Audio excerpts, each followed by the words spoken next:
आज आपण तीनोटी अति सहज होम रेमेडी विषय जानवे जो गुड़ाक फॉलो कले केवल 2 मिनिट रे आपणकर पेट सफा हो जितेबले आपण पेट सफा न हुए बारंबार आपण को टॉयलेट जावाक इच्छा हुए आपण बारंबार टॉयलेट जाती सत किंतु तथापि आपणकर पेट सफा हो पारे जो थे आपण को किसी खाइबा इच्छा हबनी आपण पेटर गैस बहुत अधिक हम एथिरे आपण को किसी भी काम भी करने को इच्छा हुए तेबे जदि आपण चाहूचंती जे कम समय भितर कम खर्च रे एमिति किछि होम रेमेडी आपण ट्राई करिवे जो गुडाक आपनकर पेट को सफा करबा सहित अन्य समस्या भी आपनकर दूर करबा तेबे आजिर वीडियो आपण पूरा देखंतु चलो तो स्टार्ट करबा आजिर ए वीडियो आज जो होम रेमेडी विषय रे मु आपण को कहिबी ए तीनोटी जाक होम रेमेडी आपण को सकाळे खाली पेट रे ट्राई करबार अछि कारण सकाळे जेतेबेले आपण खाली पेट रे थांती आपण जे कोनसी होम रेमेडी ट्राई करंतु सेटा बहुत भल भाव आपणक पेटरे जाइकी तार काम देखेब आउ आपणक शरीर ताकू ऑब्जर्व भी करिपारे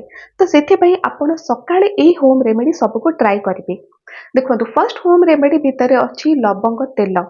लवंग जेमिति बहुत अधिक आपण को पेट पाई किंबा अन्य जे कोनसी समस्या पाई रिहाती देई थाए तो लवंगर तेल भी ठीक सही परि आपण को बहुत सारा समस्या रो रिहाती देई परिबो। अन्य समस्या कथा थाउ आज केवल आम पेट समस्या कथा कहवा। देखो पेट आपणकर सफा हेउनी तो लवंग तेल आपन को बहुत सारा बेनिफिट दब पेट पाई आपणकर डाइजेशन भी इंप्रूव हो पारिबो आ इते आपणकर पेट भी बढ़िया भाव में सफा हो जिवो। एहाकू केमिति आपण प्रयोग करिवे देखो लवंग तेल आपन को इजीली आपणक मार्केट रे मिल जिवो जदि न मिलुची तो आपण ऑनलाइन भी एहाको मगे पारिवे। आ लवंगर तेल जेतेबेले आपण आनिबे सकाळे आपण उषुम पानी गोटे ग्लास करंतु उषुम पानी गोटे ग्लास कर सारिबा परे सेथिरे केवल 2 बूंदा लवंगर तेल आपण पकेबे अधिक पकेबेनी केवल 2 बूंदा लवंगर तेल आपण पकेबे आउ ताकू संगे संगे आपण पी देबे। एथिरे आपणकर डाइजेशन इंप्रूव हुए आपणकर पेट भी बहुत भल भाव में सफा हुए। देखो सकाळु उठुचंती तो जेतेबेले आपण पूरा फ्रेश हे सारले ता परे परे एहाको आपण ट्राई करिवे तो एथिरे आपणकर पेट भी भल भाव में सफा हैला प्लस दिन सारा भितर आपण जहाँ भी खाइबे सी भी आपणकर ठीक भाव में हजम हो पारिबो। तो ए काम निहाती आपण को करिवार अछि। आ जदि आपण मने करंतु लवंगर तेल पाइले नाही तो कौन करिवे आउ गोटे होम रेमेडी जोटा कि बहुत अधिक इफेक्टिव आपणकर पेट सफा करबा पई ताकू आपण ट्राई करंतु। ए होम रेमेडी हेउची लेंबू रस सहित महूर मिश्रण।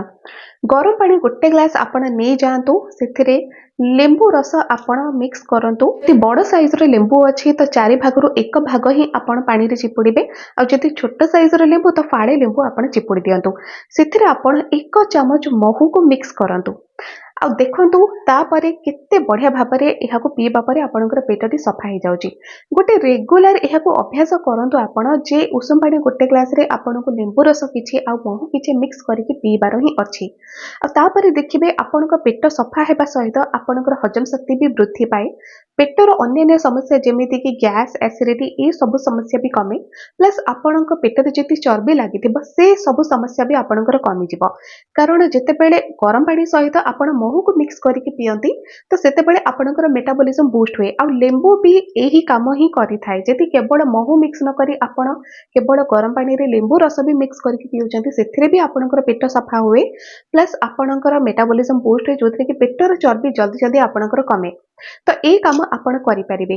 किंतु जो माने डायबिटिक पेशेंट अछंती से माने भाबुथिबे महू आमे मिक्स करके पीबो कि न पीबो ठीक अछि आपण महू जेति स्किप करूचंती तो आपण केवल गरम पानी रे लेंबू रस भी मिक्स करके पी परिबे।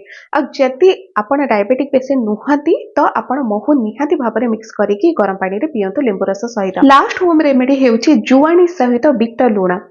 एहाको केमिति आपण अप्लाई करिवे देखंतु राति रे आपण अध चामच जुआनी गोटे ग्लास पानी रे मिक्स करके आपण रखी दियंतु कवर करके ताको रखी देले सकाळे आपण जेतेबेले खाली पेट रे थिबे तो सेही पानी आ जुआनी को आपण फुटै दियंतु जेतेबेले पानी रे अधा रहि जिवो तापरे ताको छाणी नेबे सेथिरे आपण केवल चिमुटाई आपणक हाथ रे बीट लूण मिक्स करिवे आ ताको आपण उषुम थिबा अवस्था रे पी देबे।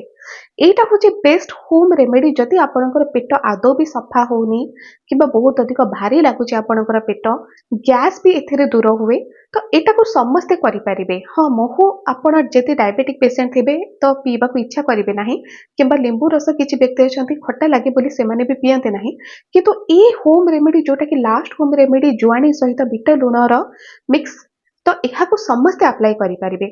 କେବଳ ରାତିରେ ମନେ ରଖିକି ଆପଣଙ୍କୁ ଶୋଇବା ପୂର୍ବରୁ ଗୋଟେ ଗ୍ଲାସ ପାଣିରେ ଆପଣଙ୍କୁ ଜୁଆଣି ଭେଦେଇବାର ଅଛି, ସକାଳେ ତାକୁ ଫୁଟେଇବେ। ଅଧିକ ସମୟ କିଛି ବି ନବନି, ପାଣିରେ ଯେତେବେଳେ ଅଧା ରହିଯିବ ସେଥିରେ ବିଟ ଲୁଣ ମିକ୍ସ କରନ୍ତୁ ଆଉ ତାକୁ ପିଅନ୍ତୁ। କେତେ କମ୍ ସମୟ ଭିତରେ ଏଇ ତିନୋଟି ଯାକ ହୋମ୍ ରେମେଡି ଆପଣଙ୍କର ହେଇଯିବ। ତ ଏଥିରେ କିଛି ଅଧିକ ଖର୍ଚ୍ଚ ବି ନାହିଁ, କାରଣ ଜୁଆଣିର ପ୍ରାଇସ୍ ଆପଣମାନେ ଜାଣିଛନ୍ତି, ବିଟ ଲୁଣ ବି କିଛି ଅଧିକ ପ୍ରାଇସ୍ ନୁହଁ। ମହୁ ଯେତେବେଳେ ଆପଣ କିଣୁଛନ୍ତି ଗୋଟେ ଭଲ କ୍ୱାଲିଟିର ଦେଖିକି ମହୁ କିଣିବେ, ତାପରେ ଲେମ୍ବୁ, ଏତିକି ହିଁ ଆପଣଙ୍କୁ କରିବାର ଅଛି। ଆଉ ଷ୍ଟାର୍ଟିଂରେ ଆପଣ କ'ଣ ଜାଣିଲେ, ଉଷୁମ ପାଣିରେ ଲବଙ୍ଗର ତେଲ।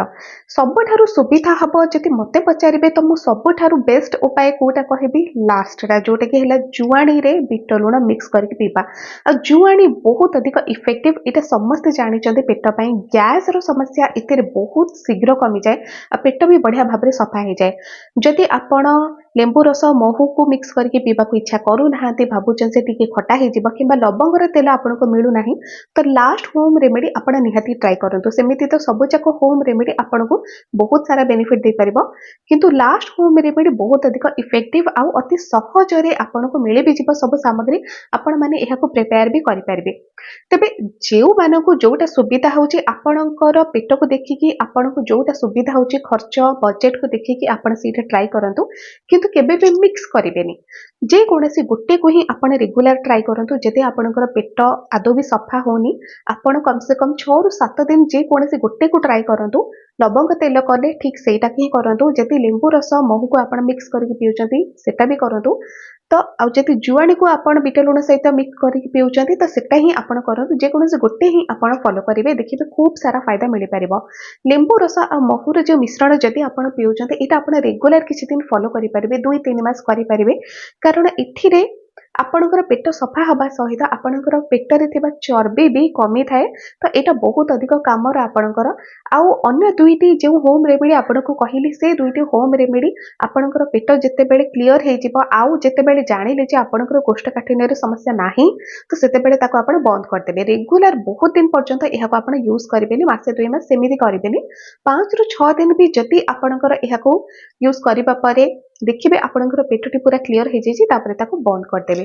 କିନ୍ତୁ ଫ୍ରେଣ୍ଡସ୍, ଆଉ କେତୋଟି କଥା ବି ଆପଣଙ୍କୁ ଦେଖିବାକୁ ପଡ଼ିବ ଯେ ପାଣି ଆପଣ ଠିକ୍ରେ ପିଅନ୍ତୁ। ଯଦି ପାଣି ଆପଣ ଠିକ୍ରେ ନ ପିଇବେ, ତ ଏଥିରେ ଆପଣଙ୍କର ଷ୍ଟୁଲ୍ ହାର୍ଡ ହେଇଯାଏ, ଚିପଚିପ୍ ହେଇକି ଆପଣଙ୍କର ଇଣ୍ଟେଷ୍ଟାଇନ୍ରେ ଲାଗିଯିବ, ଆଉ ଏଥିରେ ଆପଣଙ୍କର ପେଟଟି ଆଦୌ ବି ସଫା ହୁଏନି। ତ ଫର୍ଷ୍ଟ କାମ ହେଲା ଆପଣଙ୍କର ସକାଳୁ ଉଠିବା ମାତ୍ରେ ଗୋଟେ ଗ୍ଲାସ ପାଣି ପିଇବା।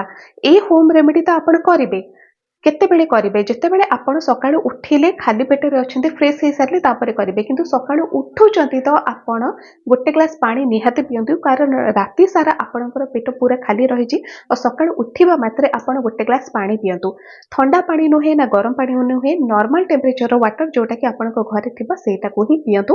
ଦେଖିବେ ଏଥିରେ ବି ଆପଣଙ୍କ ପେଟ ଥଣ୍ଡା ରହିବା। ଆଗକୁ ଯେହେତୁ ବହୁତ ଅଧିକ ଗରମ ପଡ଼ିବାର ଅଛି, ତ ଏବେଠାରୁ ଯଦି ଆପଣ ପ୍ରିକସନ୍ ନେଉଛନ୍ତି, ଏବେଠାରୁ ଯଦି ଏହି ଅଭ୍ୟାସଟି ଆପଣ ରଖୁଛନ୍ତି, ସକାଳୁ ଉଠିବା ମାତ୍ରେ ଗୋଟେ ଗ୍ଲାସ ପାଣି ଆପଣଙ୍କୁ ପିଇବାର ଅଛି, ଦେଖିବେ ପେଟ କେବେ ବି ଆପଣଙ୍କର ଗରମ ହେବନି। ଆଜିର ଭିଡ଼ିଓ ଯଦି ଆପଣଙ୍କୁ ଭଲ ଲାଗିଲା, ଚ୍ୟାନେଲକୁ ସବସ୍କ୍ରାଇବ କରନ୍ତୁ, ଭିଡ଼ିଓକୁ ଲାଇକ୍ କରନ୍ତୁ, ସେୟାର କରନ୍ତୁ ଆପଣଙ୍କ ସାଙ୍ଗମାନଙ୍କ ସହିତ। ଆଜି ପାଇଁ ଏତିକି।